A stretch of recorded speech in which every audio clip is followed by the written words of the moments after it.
I'll never forget sitting on Kyle's couch and literally feeling like something under the cushion and pulling out a gun. And I'm like, there's something in here, and I'm like, I have a handgun in my hand now. Oh, damn! So you had a little Princess and the Pea moment at that was my couch gun. What if I'm on the couch and I need a gun? America rules. We have couch. I went to Kyle's house, and you walk through I don't know if it was the front door. I think it was the door that led to the garage. Garage door, yeah. And there's a 50 cal on a bipod pointed at the door, like just in case. There's a long hallway you have to come down. It's like on the carpet, like just right. I hate that. Being home invaded, and my neighbor bitched about my trash can placement. Yeah, that was the joke, that like, because it was in the living room and there's a long hallway that leads to the garage door, and it's like, man, if a home intruder tried to come down that hallway, you just go prone right here to hit him with the old incendiary armor piercing 50 BMG, and that'd be it. Goes through every house like on the block. It would be like that scene from Tremors 2. Like, it would go through the bad guy and then through the wall and then through the truck outside and then through a second wall, and then it would hit somebody's car down the road. Yeah, those things go. He had so many. That house, actually, Taylor, where we hung out at when you met Amir there, the room that I was staying in, he has like a whole gun wall with. You showed me so many fucking guns on the wall, like, you know, and they're all facing to the right. And every single time I walk in and out of the room, all the guns are pointing at you. And I'm just like, every time I walk, it's like one tiny voice in my brain is like, imagine they all blasted right now. What would happen to you? You'd be a puddle. You'd be eviscerated. I would just become a puddle, like instantly. It's like, it was all these like shotguns and fucking like big ass fucking assault rifles and stuff, just all lined up on the whole wall. Like, it would just blast your whole. It would be a fucking crazy trap. You'd be like Ed Neal in Event Horizon. You're just puddles on the ground. I remember thinking when I was staying there at the Black Rifle Coffee guy's house, JT, being like, wow, like, this guy doesn't know me from Adam other than the 2 conversations we've had, and I'm staying in his house and there's like 1,000 guns available everywhere. Like, you're really taking. He would love for you to try to take one, Taylor. No, he probably would. He's like, I hope that stupid fucking retard grabs one, and then I can go. No, but also, I told him, I was like, my buddy Taylor's coming. Don't worry, he hates black people too. And he was like, cool, man. Cool. Yeah. Well, I wouldn't say hates. I would say loves. I didn't tell him that. Keep that between us. Don't let that get out. Don't let that get out. No, they can come back on me. Yeah, close to the vest. Yeah, that was like the coolest compound I've ever seen. Yeah, like, and now I know why they have that sick ass compound, because I'll walk through like Walmart or something and be like, oh wow, coffee section, and Black Rifle Coffee has like fucking 7 placements on the shelf. Well, I landed there like the first time I went. I landed at the airport. I've seen Black Rifle Coffee before, but when I got to the airport, I saw like 4 Black Rifle Coffee T-shirts in the airport. I was like, damn! I was like, they fucking running shit out here. And since then, I've seen it pop up more and more. But they don't sell it in Canada. At least like beverages too. Like, they're in all the gas stations. Yeah, they have the 0 calorie energy drinks now, and I like those because those things. I met so many fun people at that event, but I was just transfixed by Amir. He would have the most bizarre, off the cuff, random statement out of nowhere, like eating tacos at midnight, and he'd be like, "What the fuck? What's wrong with you? Like, what?" And then he'd defend. I really like Amir. He's good vibes. He's a great guy. He's one of the people that like leaves an impression on people. When people see me like 15 years later, they're like, "Where's Amir?" I'm like, "I don't know where the fuck that idiot is." What do you mean? I get that you saw me last with him, but like, he's not. I don't know where the fuck he is. About 80% of the time, I'm like, he's at my house. But Amir was always my favorite. Yeah, you liked Amir too, dude. Amir was so funny. Amir was he's like literally like a fucking crazy person. One day that I come on, I'll just bring him too. Like, he'll be here, he'll be on the mic as well. because there's so many things, and he'll also remember a ton of shit about like episodes we filmed that everyone would forget, that he'll remember to a weird autistic detail. Mhm. And Yeah, yeah, he is. he's He fucking- is. Nothing against him. He's a little Aspergery. Like, a oh yeah, little he's bit. retarded. He's a retard. Well, he was too funny to be totally retarded. Yeah, but that's just like it is. It's the way it happened. The way it happened. He said though, he's always saying the craziest, most random shit. He was going off on Xbox because, like, you know, Xbox. Like, he likes to choose one console, and he used to always be Xbox, and he abandoned it for PlayStation. And like a month ago, I told him, I was like, oh, Xbox is dead, by the way. Like, they pulled it from Costco. Can't buy them at Costco anymore. And they want to kind of have that whole thing where they're like, this is an Xbox, and it's your phone, or it's like your smart TV. They're like, that's an Xbox. And I was like, yeah, they're killing Xbox. And then the day that they also increased the price of Game Pass, like a couple days ago, by almost double, I canceled.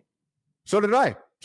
I messaged him the picture of that famous picture where that dude is from Flash is in front of Arrow's grave. It's like that picture, but it's him in front of Xbox. And I was like, oh yeah. And he was like, oh shit. He's like, it's it. So Xbox is over. And I was like, yeah, that's it. And he goes, Xbox too greedy with all their shit games no one wants to play. Fuck them. And it's all spelt bad. What I liked about Amir a lot is, you know, when you meet those people who aesthetically look like they haven't even touched a drug in their entire life, but they're like really into drugs. I enjoy those people where it's just like an overweight goober where you're like, this guy's probably into D&D, and he'll just be like, Harley's taking forever trying to hit this girl up. When are we gonna? I need to get some cocaine. You know, it's like, holy shit, dude! Like, there's no way you do coke that much. You're as fat as I am. Yeah. One, I think a fat cokehead is the funniest thing, because I'm always like, damn, bro, you just want it all, eh?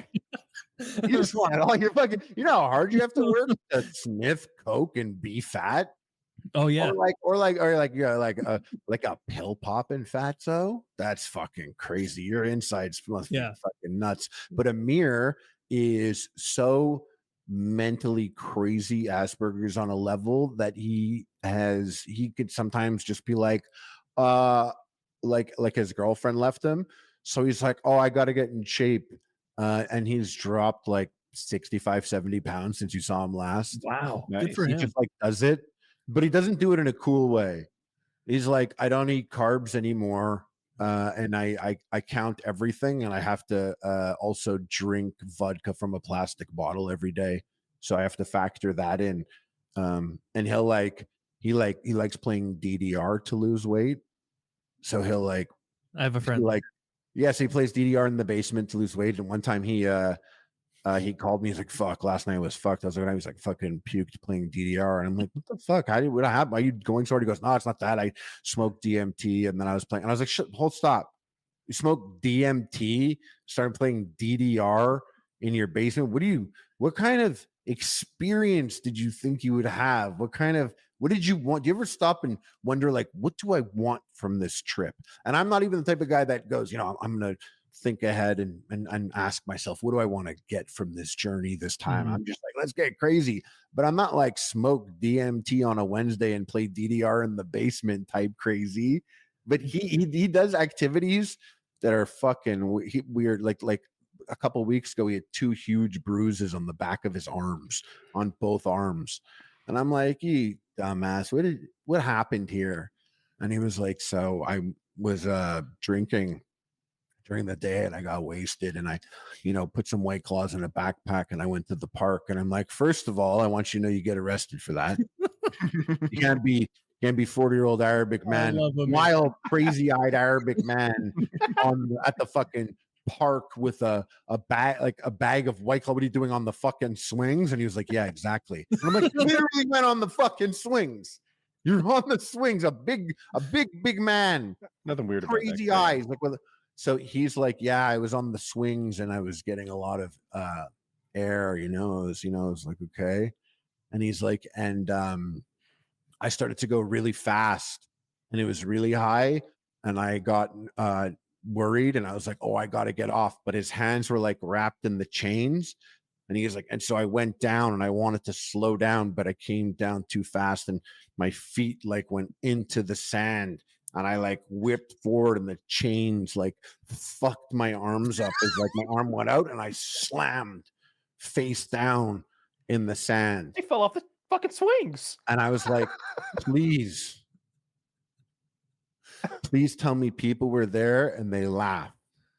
He was like, the whole park was full and everyone was laughing. Literally like they were month concerned before about him until that. What's that? They were concerned about him until that. No, they for sure all laughed. Like like he's there. You have to understand what he's wearing too. He's like wearing like he came to my house once in Jurassic Park shorts, a Jurassic Park t-shirt, and a Jurassic Park vest that looks like someone who works at Jurassic Park. He looks like an engineer that works at Jurassic Park. And like he never has a goatee. He shaved the goatee.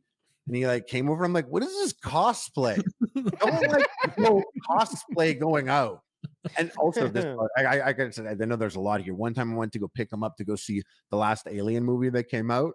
It's like 11 p.m. on a Wednesday. The movie's been out for a couple days. He's already saw it twice. He's obsessed with aliens. So I go to the movie with him. I go and I pick him up and he comes out and he has like a replica alien pulse rifle from the movie. Like a huge automatic fucking weapon with like a bullet counter on it that actually is like it's a full replica. And he's like walking towards the car with the thing. And like he opens the car door. I'm like, bring that back inside. I'm not showing up at the fucking theater with you with a gun at 11 p.m. He's like, dude, people will go fucking crazy. I'm like, anyone that gives a fuck about that saw the movie opening night. This is like 5 days later. You're not going to the theater with a fucking pulse rifle in your hand. Your eyes, if I saw you and didn't know you and I saw the pulse rifle and I looked in that man's eyes, I'd be like, he's gonna pull the trigger. We gotta get the fuck out of here. We're not going, dude. We're not going. Go bring it back inside. And then he came back out. He came back out with the pulse rifle and he stunk like cologne. I'm like, you put on cologne? He's like, dude, what if there's bitches there? I'm like, no bitches. I'm going to see Alien at 11 p.m. on Wednesday, dude. What do you think? But like, what if? Thinking sometime? But what if? Exactly. Yeah, my man's ready. Like, you're not hot girls. Dude, he rules. I laughed so much at with Amir with his jokes and everything while we were hanging out. Yeah. I'd love to have him on. He was hysterical. Yeah, I'll bring him next time. He literally lives like 5 minutes away. I'll just be like, yeah, dude, sorry, you have to come on this podcast. And I'm best thing is I'm not going to tell him how long it is. Oh, you're gonna make him suffer. You know what's what's weird about meeting Harley's like friends and crew is that you've only seen them through EpicMealTime because I've seen him a million times there, and you just assume like Harley's this giant and all the other guys are shorter. Like, no, Amir's like my height. Like he's a big guy. Like he's towers over Donald Trump. Towers over Donald Trump. Just as I would look down at little Don. But he outweighs you. It's crazy. Baron would show up and set you right. Yeah, for now.